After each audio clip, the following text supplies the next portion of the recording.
ውድ የትንቢት ቃል የወንጌል አገልግሎት ሳምንታዊ የመጽሐፍ ቅዱስ ጥናት ታዳሚያን በያላችሁበት የጌታችን የኢየሱስ ክርስቶስ ጸጋና ሰላም ይብዛላችሁ።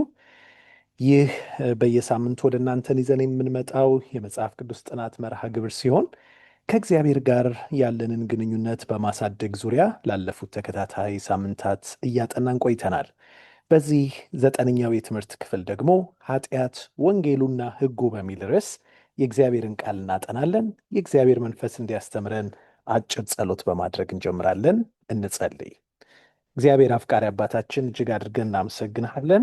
በብዙ ስለረዳህን፣ ስላገዝከን፣ ደግሞም ካንተ ጋር ያለንን ግንኙነት ለማሳደግ የምንችልበትን መልካም የሆነውን ቃልህን ስለምታስተምረን ተመስገን።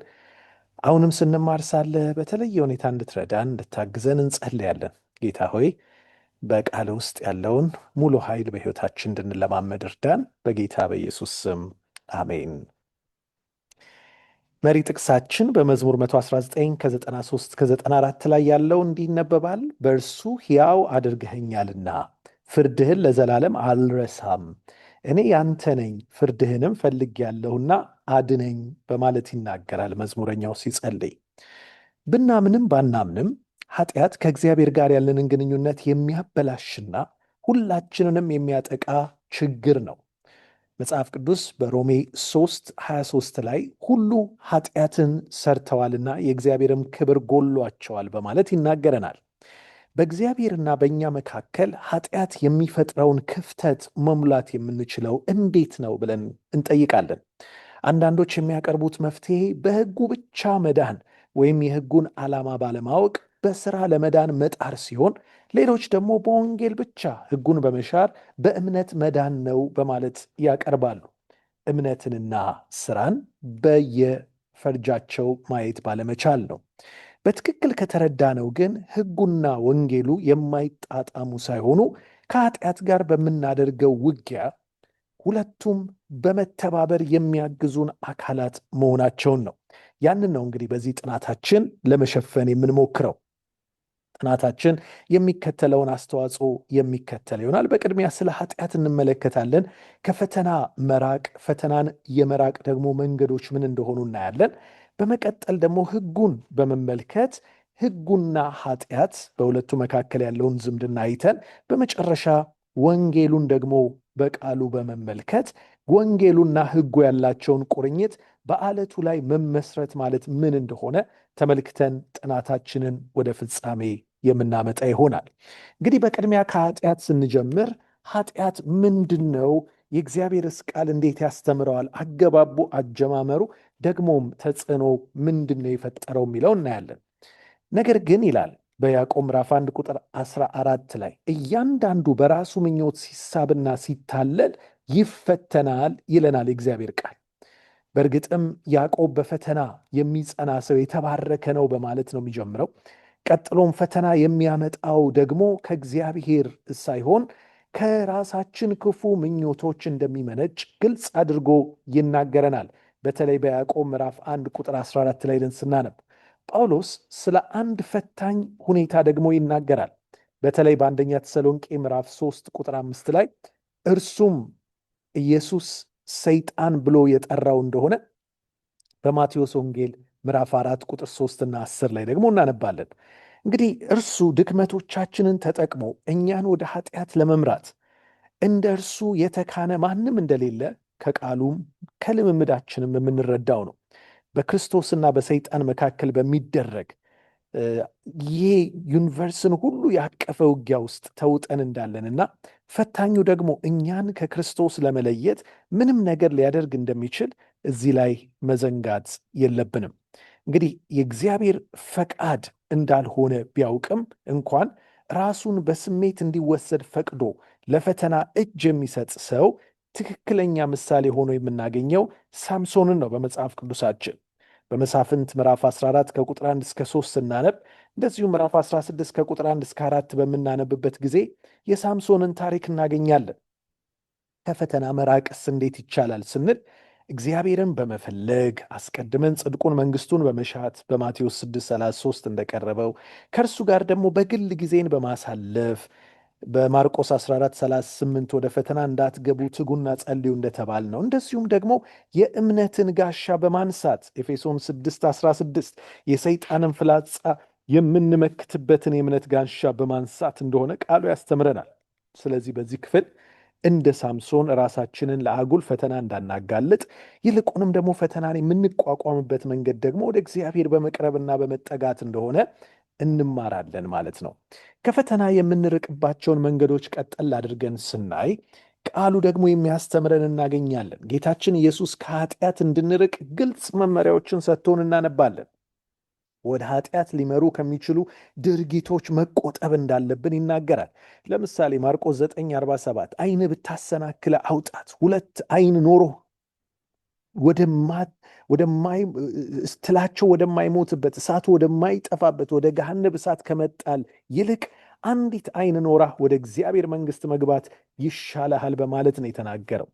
አዎ ለምሳሌ አስካሪ መጠጥን አለመግዛት ወይም ደግሞ ሌሎች ወደ ፈተና ሊመሩን የሚችሉ ነገሮችን አለማድረግ፣ ፈተና ውስጥ የሚጨምረን ነገር ራሳችንን ጨምረን ከፈተና ለመራቅ የምንችልበት እድል እንደሌለ ነው እዚህ ጋር የሚያሳየን። ጌታችን ዓይን ብታሰናክለ አውጣት ሲል እያንዳንዱን የሰውነት ክፍላችንን ቆርጠን እንድንጥል ሳይሆን ወደ ፈተና የሚመራህን ነገር ያንን አትከታተል ነው የሚለን። ያ ብቻ አይደለም፣ ኃጢአት ሊያሰሩን ከሚችሉ ቦታዎች መራቅንም ይጠይቃል።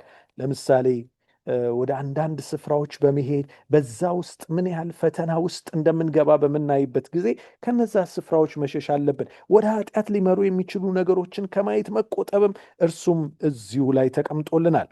ለምሳሌ ያልተገቡ ነገሮችን አለማየት፣ ፊልሞች ሊሆኑ ይችላሉ። በስልካችን የሚመጡ አጸያፊ አይምሯችንን የሚያቆሽሹ ሕይወታችንን የሚያበላሹ ነገሮች ሊሆኑ ይችላሉ። ከነርሱ መራቅን ይጠይቃል። በአጭሩ ከኃጢአትና ወደ ኃጢአት ፈተና ውስጥ ሊያስገቡ ከሚችሉ ነገሮች ለመራቅ የቻልነውን ማድረግ እንዳለብን ከዚህ እንማራለን። ለዚህ ነው መጸለይ የሚያስፈልገን። የእግዚአብሔር ቃል ሲናገር በአንደኛ ቆሮንቶስ 10:12 ላይ በራሳችን ብቁ እንደሆንን ማሰብ እንደሌለብን እችላለሁ ብለን ራሳችንን ለአጉል ፈተና መዳረግ እንደሌለብን ይናገራል። ማቴዎስ ወንጌል ምዕራፍ 6:2 ላይ ስለ ራሳችን መልካምነት ለሰዎች ማውራት ሳይሆን እንደ ኢየሱስ ትሑት መሆን እንዳለብን ያስተምረናል።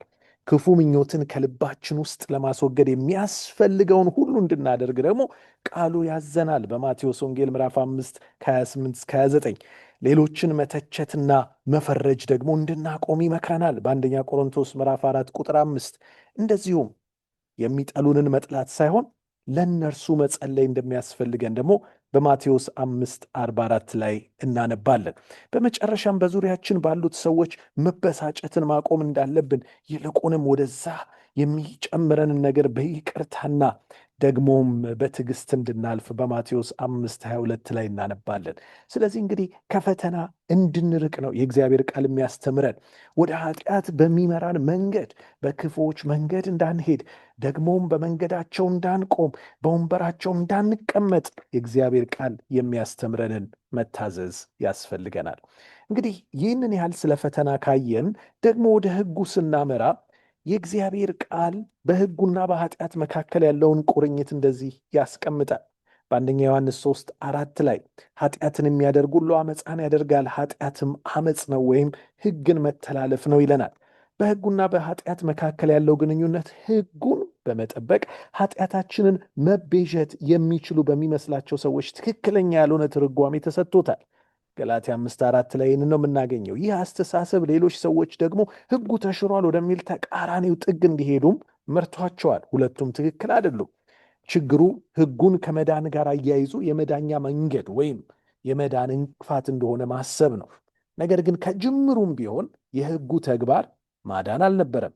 ታዲያ ተግባሩ ምንድን ነው ካልን የሕጉ ተግባር ሕጉ ኃጢአትን ያሳየናል፣ ገልጾ ያስረዳናል። ያለ ሕጉ ኃጢአት ምን እንደሆነ ልናውቅ እንደማንችል በሮሜ 7:7 ላይ ተጽፎልናል። ስለዚህም መፍትሄ ለመፈለግ አንሻም ከዚያ፣ ምክንያቱም በዛ ውስጥ አይደለም መፍትሄው ያለው። ሕጉ በፍጹም ሸክም ሳይሆን የኃጢአትን አስከፊ ውጤቶች እንዳንቀስም የሚጠብቀን በዙሪያችን ያለ አጥር እንደሆነም ቃሉ ይናገረናል። ታዲያ ችግሩ ምንድን ነው ካልን ሕጉ ኃጢአትን ቢያሳየንም እንደዚሁም ከኃጢአት እንድንርቅ እንደ አጥር ሆኖ ቢያገለግልም በኃጢአት ውስጥ ለወደቀው ሰው ግን የሚያድነው ሌላ መፍትሄ ያስፈልጋል። ለዚህ መፍትሄ ነው እንግዲህ ጌታ የማዳን ኃይሉን በልጁ በክርስቶስ ኢየሱስ በመግለጥ የወንጌሉን እውነት የገለጠልን። ወንጌሉና ሕጉ ምንድነው ቁርኝታቸው ስንል ደግሞ የእግዚአብሔር ቃል በሮሜ 3:28 ሰው ያለ ሕግ ሥራ በእምነት እንዲጸድቅ እንቆጥራለንና በማለት ይናገራል።